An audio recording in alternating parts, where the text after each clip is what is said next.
Welcome to The Source, where we combine the headlines with in-depth conversations with the newsmakers themselves. I'm Pinky Webb. Today on the program, President Bongbong Marcos speaks up on the controversial Maharlika Investment Fund, saying this is advantageous for the country.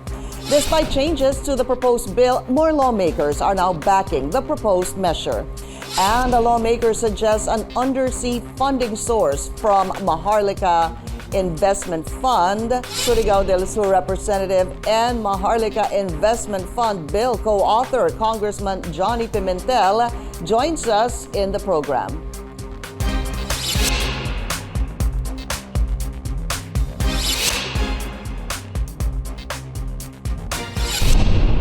The House of Representatives begins plenary debates on the bill creating the Maharlika Investment Fund on Monday. Meanwhile, President Marcos speaks up about the the proposal for the first time. Zian Arcangel filed this report. House Bill 6608 creating the Maharlika Investment Fund reaches the plenary of the House of Representatives on the final week of session before lawmakers go on a month-long Christmas break. The bill went through 3 committees where lawmakers introduced several amendments in response to concerns voiced by the public and business groups. The latest version of the Maharlika Fund bill contains a penalty clause for erring individuals. Section 44 of the bill provides for imprisonment of not less than a year up to 5 years for those found engaging in fraud, willful misconduct, or gross negligence that will result in fund losses. They could also face a fine ranging from 50,000 pesos up to 2 million pesos. The Maharlika Investment Corporation is also prohibited from acquiring a controlling stake in companies it will invest in. We don't want the Maharlika investment na sila yung nagpapatakbo ng day-to-day operation ng isang company. Cheng says Marikina Representative Stella Kimbo, one of the primary authors of the bill, pushed for the allotment of 20% of the Maharlika Fund's net profits to the government's social welfare projects. The government service insurance system and social security system have been excluded as sources of seed money for the Maharlika Fund. Also, no funding will come from the national budget. The initial capital for the Maharlika Fund will instead come from the Bangko Sentral, Land Bank, and Development Bank of the Philippines. The Finance Secretary will become chair of the Maharlika Investment Corporation's Board of Directors instead of the Philippine President. 4 persons from the private sector will be appointed as independent directors. The bill also provides for the creation of an advisory body for the corporation, which will be comprised of the Budget Secretary, Socio-Economic Planning Secretary, and the National Treasurer. Cheng says House lawmakers are open to further refining the Maharlika Fund bill. With regards naman sa beyond repair, kami naman on our end sa Committee on Banks, we're trying our best. Nilagay namin lahat ng mga safeguards na pwede namin lagay. En route to Belgium, President Bongbong Marcos spoke for the first time about the Maharlika Investment Fund. He says it's a way for the country to get more investments. Marcos adds it's better to wait for the final version that will be passed by Congress before debating on the Maharlika Fund.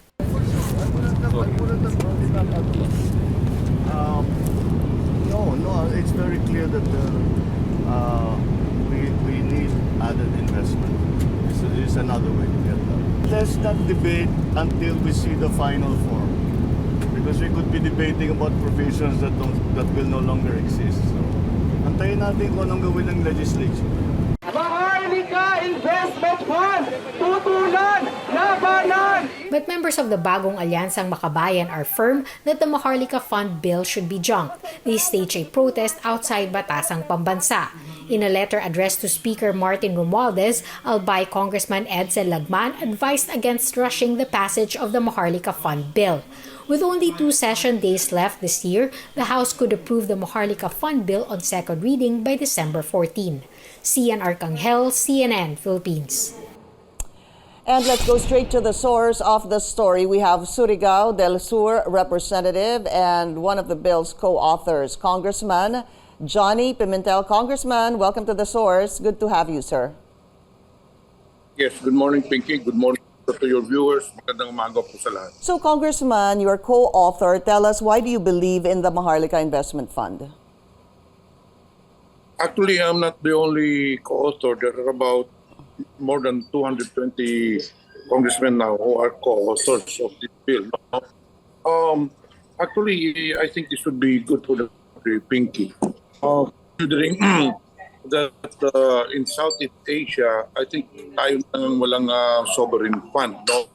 Actually, we will put up an investment and the profits of this investment fund will go to fund all, not all, but rather certain projects, programs. It could not be infrastructure, social welfare projects, but at least we will have another source of income. It will not depend anymore on the annual budget of our country. Yeah. So I believe it is timely and appropriate that we should have this Maharlika Investment Fund now.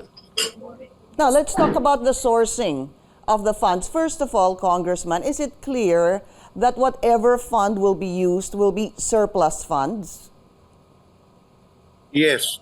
Actually, initially, the plan was that to have yung SSS and GSIS, but there was backlash or something na baka mapeligro yung mga sa pension and then benefits ng mga members. So this was initially in the first version of the bill. But however, because of some ikangang mga comments, then we decided to delete the GSIS and SSS government institutions. Instead, initially we will have the land bank contribute 50 billion pesos, then the DBP 25 billion pesos, and from the BSP, the dividends, 100% of the dividends based on their income will be contributed, and 10% from PAGCOR earnings. And of course, there might be, or there will be some other government institutions that we could tap. No, initially, What is we could have what is the seed 110 capital? What is pesos. the seed capital that you're working on? Yes, did you hear me? Yes, I heard Yeah. some of the funds will be coming from the Land Bank, the Development Bank of the Philippines, BSP. We'll talk about that a little later on, sir, and 10% from PAGCOR. But initially, how much would be the seed fund? Well, initially that would accrue around 110 billion pesos. Pero it does not prohibit the bill to solicit from other government institutions who would like to invest in the fund. No, kasi it will be the management of this Maharlika Investment Corp, because aside from this, there will be a Maharlika Investment Corporation that will be created to oversee the investment fund. Now, this will be composed, of course, of the Secretary of Finance as the chairman, and then secondly, the CEO, and then seven members of the directors coming from the government institutions who will contribute, of course, depending upon the amount that they will put up, so proportionate po yun. And then 4 coming from private sector. So meaning the 7 regular members who are coming from the government institutions which have not yet been identified. Yeah. Okay, I think we lost Congressman Pimentel. He is about to have a hearing, I guess. He is at the House of Representatives, if I'm not mistaken. We're going to try to get him back on the line. So far, Congressman Johnny Pimentel is one of the co-authors of this Maharlika Investment Fund. He said about 220 of them have already signed this, affixed their signature on this bill. And as mentioned in the past, which was part of the controversial salient points, I guess, of the Maharlika Investment Fund was the use of pension fund coming from the SSS and GSIS na ngayon po ay tatanggalin na dito sa Maharlika Investment Fund. Let's take a break and we'll try to get the congressman back on air. We'll be right back.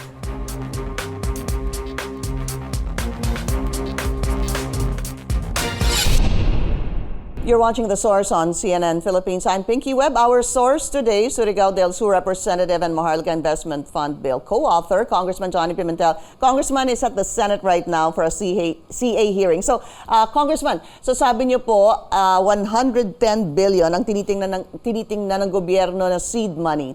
Let's just say, sir, sabihin po natin ang tanong ko, matuloy po ito, when does Congress or when do you think is the best time to actually begin? Umpisahan na po itong Maharlika Investment Fund. Pinky, you're cutting out. I cannot really understand what you just said. Was it regarding the sources of funds? Hindi po. Kailan ho kaya dapat umpisahan? When should this begin? Well, once of course it will be approved from the Senate and the bill will be signed by the President. No, we have to go through a process. Right now we are on the period of debate and discussion, but with no glitches. The second reading approved by Thursday. So yung po ang that is the timeline that we are looking at, no? So if we can have this approved on second reading by Thursday, then we will have to go to recess. We will resume session on January 22. So the third reading will have to be maybe at the end of January or early February. Then this will be transmitted to the Senate for them to scrutinize the bill.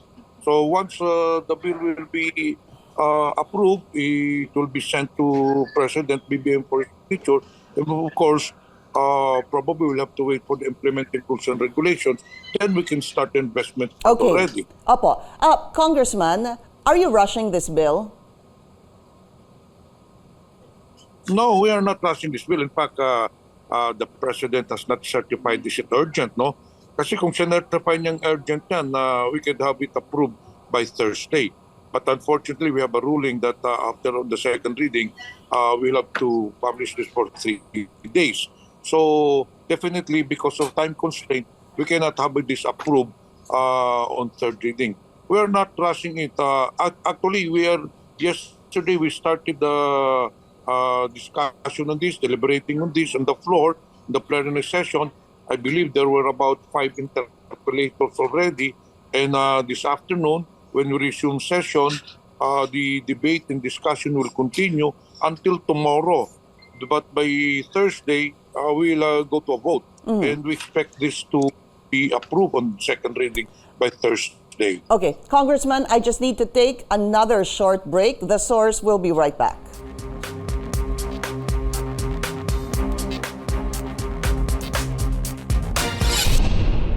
You're watching The Source on CNN Philippines. I'm Pinky Webb. Our source today, Congressman Johnny Pimentel. So, Congressman, a while ago, you already identified where they will fund, where government will be sourcing the money. As mentioned a while ago, Land Bank at 50 billion, Development Bank of the Philippines at 25 billion, PAGCOR will remit about 10% of its earnings. But you have a proposal. Sir, you're looking at the Malampaya royalties where government collects royalty at 60%. Tell us more about this because I believe in 2021, the royalties from the Malampaya project stood at 19.8 billion pesos. So how will this work, sir?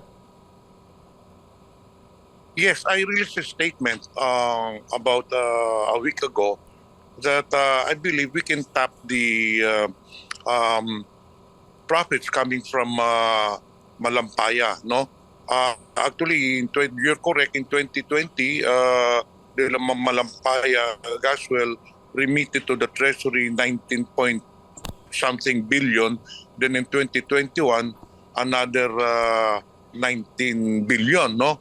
So this is one source of fund because 60% nagbibigay yung Malampaya ng 60% to the national government.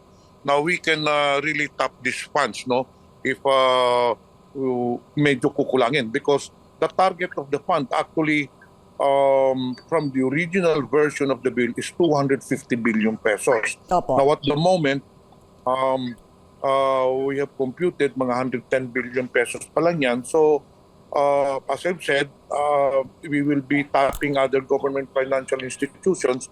And I believe my proposal is legitimate, no? And I believe this is mas madali ito kunin. Kasi doon naman din pupunta yon.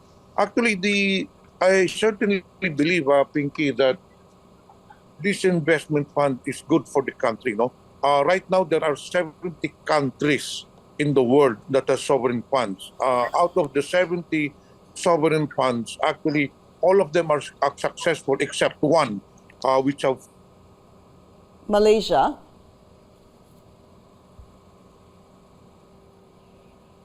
Yeah. So we're losing the audio and video of the congressman. yung sa Malaysia, Ayun yung po. 1 MDB. Congressman, pasensya na po, nawala ho kayo for about 30 seconds and you were saying that there are 70 countries have investing in such kinds of fund. But sabi mo nga, isa po, hindi maganda yung kinalabasan, and I'm assuming you're referring to Malaysia.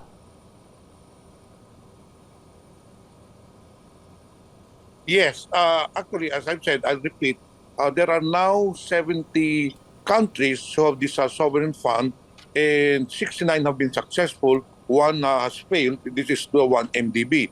But we have, in our case, in our bill, I believe this will not happen because we had put up so many layers of safeguards. First, there will be internal and external auditors. Then, the Congress will have an oversight committee or oversight functions which will be composed of 5 senators and 5 congressmen. And more than that, since we'll be utilizing government funds, this will be subject to audit of the Commission on Audit. So marami ho tayong safeguards. So then there is an advisory board also composed of the DBM, the NEDA, and the National Treasurer. So actually there are 4 who will audit the operations of the investment fund. And once this, of course, it will take years, no? Hindi naman sasabihin na pag naglagay ka dyan, 1 year kikita na kaagad, 2 years. It may take about 4 to 5 years. But once we realize this income, we have another source of income. Di na tayo masyadong magdidepend sa budget. In some countries, you know, the income, the profits from the sovereign fund, they use this to fund infrastructure projects like tollways. Some countries use this sovereign fund to fund railway projects. But it could also be used for other programs like poverty reduction, social welfare programs. So maraming paggagamitan natin. Congressman, and yeah. I'm sure I just want to add, this, I hope you don't mind, sir. I wanted to add that apart from the Malampaya project, you still have another proposal for the funding of the Maharlika Investment Fund. Please tell us more about this. can you repeat the question? Do we have a bad signal in the Senate? Opo, sabi niyo po, hindi ho ba sa inyong press release, meron pang other government royalties from undersea gas development projects that government can tap? Aside from the Yes. Malampaya, ano pa po ito? You mentioned Sampaguita gas discovery. As I've said, during my press release, press statement, actually, there are other sources of funds, no? One is the Malampaya Fund, which has contributed for the past 2 years almost 40 billion pesos to the coffers of the government, and we can use that. Actually, yung sa Malampaya Fund, ginagamit din yun to fund some infrastructure projects. Okay. So why not put it in the investment fund? And there are other sources of funds. We can increase the income from the mining sector kasi we just get 2% of the excise tax, no? And we can also tap other other industries And meron po tayong ginagawang new exploration ngayon doon sa West Philippine Sea. The permit was given during the time of Duterte, and I believe it will expire on 2023, but it could be extended kasi yung reserves natin sa Malampayo will only be up to 2028 na lang. After that, kailangan talaga tayo. Actually, the exploration is ongoing. There is a multinational company who's been given a permit during the Duterte administration. Exploration is now ongoing. We can tap the income from this. The government gets 60% royalties from this gas wells. Congressman, just as a last question and very, very quickly, sir, if we're getting this money from, let's say, the kukuha tayo ng pera sa BSP, sa Land Bank, sa Development Bank of the Philippines, we're gonna put it in this fund. Papaano ho yung pinanggagamitan talaga nitong mga pondong ito na ngayon kukunin para ilagay sa investment fund? Actually, these are surplus funds, na investable funds. We do not get yung talagang pera na yung nakalaan na sa iba-ibang program, no?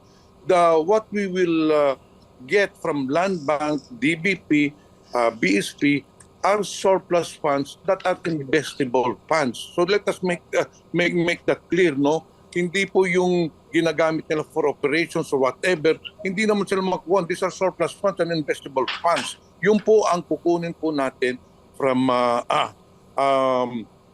PAGCOR, sa Land Bank, DBP, and the BSP. Okay. Surigao del Sur Representative and Maharlika Investment Fund Bill co-author, Congressman Johnny Pimentel. Sir, good to see you again. Maraming salamat po sa inyong oras. Thank you, Pinky. Thank you. Thank you for joining us here on The Source. I'm Pinky Webb. You're watching CNN Philippines.